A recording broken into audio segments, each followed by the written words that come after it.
ભગવાનને તમે પ્રાર્થના કરજો, પ્રભુ તમે લેવા આવજો. ક્યારે આવશો?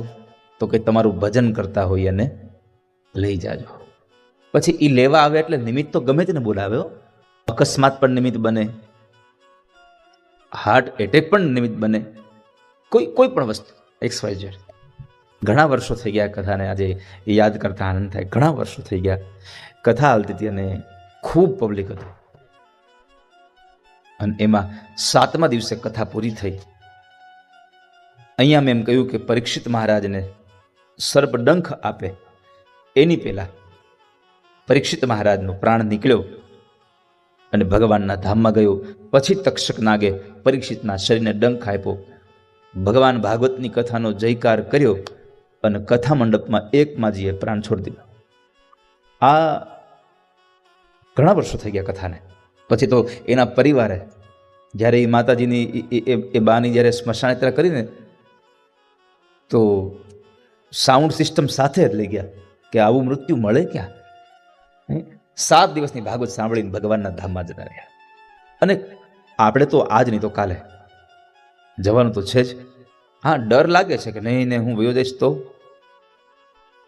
પણ જવાનું જ છે. ગમે એટલા ડરો કે ગમે એટલે તૈયાર રહો, જવાનું છે, પાક્કું છે. જાતસ્ય હિ ધ્રુવો મૃત્યુ. ભગવાન કૃષ્ણ ગીતાજીમાં બોલ્યા છે કે આ સંસારમાં જે જન્મે છે એ મરે છે, જરાય સંશય જ નથી એમાં. તો પરમાત્માને પ્રાર્થના કરવી જોઈએ કે ઠાકોરજી તમે મને લેવા આવજો. જેમ રૂકમણીએ કહ્યું કે હું ભવાની માના મંદિરે પૂજા કરવા જાઉં તઈ લેવા આવજો, એમાં આપણે પણ કહીએ છીએ કે તમારી પૂજા કરતા હોઈએ ત્યારે લેવા આવજો. કેમ કે ભગવાનની પૂજા કરવા બેસો ને ત્યારે કામ, ક્રોધ, લોભ, મદ, મોહ, મત્સર, ઈર્ષા આ બધું જતું રહ્યું હોય. પ્રભુની કથામાં બેઠા હોઈએ, પ્રભુની સ્તુતિ કરતા હોઈએ. અહીંયા કોઈ એવા વિચાર ના આવે, કારણ કે અહીંયા એક જ ધારા પરમાત્માની કથા ચાલતી હોય. તમારા બધાનું ધ્યાન અહીંયા વ્યાસપીઠ તરફ હોય. ભાગવતજીના દર્શન થતા હોય, ઠાકોરજીના દર્શન થતા હોય અને ભગવાનની કથા કાનમાં પડતી હોય. એટલે પછી મન બીજે ત્રીજે જાતું નથી. તો પ્રભુ આપણને સારા સમયે લેવા આવે એવી પ્રાર્થના ઠાકોરજીને કરજો. પણ પુનઃ એકવાર તમે પ્રાર્થના ત્યારે જ કરી શકો જ્યારે આ શરીરથી કોઈ સત્કર્મ કર્યા હોય. આ અવસર મનુષ્ય માણસ આપણને માણસ બનાવ્યા ભગવાને. આ શરીરથી ઠાકોરજી રાજી થાય એવા કામ કરજો. ભગવાનની કથા સાંભળશો અવિરત તો પરમાત્મામાં પ્રેમ થઈ જશે. અને જો પરમાત્માને પ્રેમ કરશો તો પરમાત્મા તમને પ્રેમ કરશે. અને કદાચ તમે પ્રેમ કરો કૃષ્ણને અને કૃષ્ણ તમને પ્રેમ ન કરે તોય આપણે તો પ્રેમ કરવાનો છે. જેમ કરુણા, જેમ દયા, જેમ કૃપા એ પરમાત્માનો સ્વભાવ છે, એમ આપણે પ્રેમ કરવો એ આપણો સ્વભાવ છે. છેલ્લા શ્લોકમાં રૂકમણીએ કહ્યું, પ્રભુ તમે નહીં આવો, જો કદાચ તમને મારા આ પત્રને વાંચ્યા પછી પણ એમ થતું હોય કે મારે લગ્ન નથી કરવા રૂકમણી સાથે, મારે નથી સ્વીકારવા, તો સાંભળી લો, તમે નહીં આવો તો હું બીજા હારે નહીં પરણું. બહુ મોટી વાત કરી છે રૂકમણીજીએ. તમે નહીં આવો તો હું બીજા સાથે નહીં પરણું. હું મારો હાથ બીજાના હાથમાં નહીં આપું. તમે નહીં આવો તો હું વ્રત કરીશ, ઉપવાસ કરીશ, યોગ, તપ, સાધના આ બધું જ કરતા કરતા આ શરીરને એક વખતના સમયે શાંત કરી દઈશ. પણ જ્યારે તમારામાં મન લાગ્યું છે તો હવે મન બીજામાં નહીં જવા દઉં. આટલો દ્રઢ વિશ્વાસ, દ્રઢ ભરોસો અને દ્રઢ સંકલ્પ હોય તો ઠાકોરજી આવે. આપણો તો ભરોસો ક્યારે ઉડી જાય, ક્યારે બદલી જાય, કાંઈ નક્કી નહીં. જરૂર આપણી જેમ જેમ પરિસ્થિતિ બદલાતી જાય ને એમ એમ આપણા બધાના વ્રતો, આપણા બધાના નિયમો ફરતા જાય છે સમય સંજોગોને અનુરૂપ. એકવાર એક માણસ હતો અને એમણે કોઈ કામને વાસ્તે એમણે ભગવાન પાસે પ્રાર્થના કરી, પ્રભુ આજ પછી હું ક્યારેય, જ્યાં સુધી અમારું કામ નહીં થઈ જાય ત્યાં સુધી હું ચૂરમાના લાડવા નહીં ખાઉં. મને ચૂરમાના લાડવા બહુ ભાવે. અને હંમેશા બાધા લેવી હોય ને, આપણો બાધા લેવી હોય તો એવી વસ્તુ ન લેવાની કે જે આપણને નથી ભાવતી. જીવનમાં સૌથી પ્રિય વસ્તુ હોય એનો ત્યાગ કરવાનો. જેના વગર રહી નથી શકાય એમ, એના વગર તમે રહેવાના પ્રયત્ન કરો,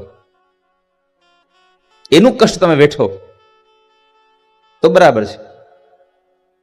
આ માણસે પ્રાર્થના કરી, મને ચૂરમાના લાડવા બહુ ભાવે, જ્યાં સુધી કામ નહીં થાય ઠાકોર ત્યાં સુધી હું લાડવા નહીં ખાઉં. 1 મહિનો, 2 મહિના, 3 મહિના ગયા. એમાં ગામત્રે જવાન થયું, મહેમાન ગતિ કરવા ગયો અને જેવા જમવા બેઠા થાળીમાં સૌથી પહેલો ચૂરમાનો લાડુ આવ્યો. બધું પીરસાઈ ગયું, લાડવો અડે નહીં માણસ. મારે અગડ છે, મારે ટેજ છે. મી લેવા આવ્યો ત્યારે સુધીમાં એનું મન પીગળી ગયું કે લાડવો આવ્યો છે.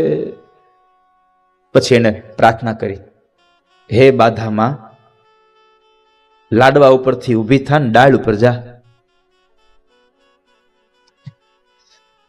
એટલી વારમાં એને લાડવા ઉપરથી ડાળ ઉપર મોકલી દીધી. પછી લાડવો ખાધો અને મોઢું ગળું થઈ ગયું. હવે આ ડાળ પીવી પડે એમ છે, હવે શું કરવું? ફરી પાછું, હે બાધામાં, દાળ ઉપરથી ઊભી થાય પાછી લાડવા ઉપર જા. આમ આપણા બધાનું આવું છે, પરિસ્થિતિ જેમ જેમ ફરતી જાય એમ આપણા વ્રતો, આપણા નિયમો, આપણી ટેક બધી ફરતી જાય છે. રૂકમિણીએ ભગવાનને કીધું, પરમાત્મા તમે નહીં આવો તો હું પ્રાણ ત્યાગી દઈશ. પ્રાણનો અર્થ, ત્યાગવાનો અર્થ એવો ન સમજશો કે એ આત્મહત્યા કરી લેશે. આત્મહત્યા તો કાયરો કરે, જેનામાં સ્થિતિને સામે પડકાર આપવાની તાકાત નથી એવા લોકો આત્મહત્યા કરે. તો રૂકમિણીએ કહ્યું કે હું આ શરીરને આમને આમ ઉપવાસ કરી કરીને, તપ કરી કરીને શાંત કરી દઈશ, પણ હવે બીજાના હાથમાં તો હાથ નહીં જ આપું. જ્યારે આવા દ્રઢ સંકલ્પ તમારા થાય ને ત્યારે ઠાકોરજી કહે, દારૂક રથ તૈયાર કરો, લેવા જવું છે રૂકમિણીને. ભગવાન રૂકમિણીને લેવા માટે આવ્યા, એમને લઈ ગયા. શિશુપાલની જાન ખાલી હાથે પાછી ગઈ. રૂકમિણીનો ભાઈ રૂકમી પ્રતિજ્ઞા કરીને નીકળો કે જ્યાં સુધી મારી બેનને પાછી ન લઈ આવું ત્યાં સુધી હું કુંડિનપુરમાં પગ નહીં મૂકું. અને ભગવાનની પાછળ ગયો. ભગવાનની હારે યુદ્ધ કરે છે. ભગવાન એને મારી નાખવાના હતા, પણ દાઉદાદાએ કીધું કે રહેવા દે, કનૈયા મારતો નહીં. તો ભગવાન તો આવેશમાં આવીને કહે છે, ના મોટા ભાઈ મૂકી દો, હમણાં મારી જ નાખું. ભગવાન કે, દાઉદાદા કે રહેવા દે, આને ન મરાય. પણ શું કામે ને? પછી દાઉદાદાએ કાનમાં કીધું, તારો હાળો છે, નહીં ભડે બેયને ગરમ રોટલી નહીં આવે ટાઈમે. ભગવાને એને જવા દીધો, પણ એનું અપમાન કર્યું. માથાના અને દાઢીના વાળને બધા અડધા કાઢી નાખ્યા, એનું અપમાન કર્યું. અને પછી એ રૂકમી કુંડિનપુરમાં ન ગયો, ભોજકટ નામનું નવું એક નગર વસાવી અને ત્યાં રહ્યો.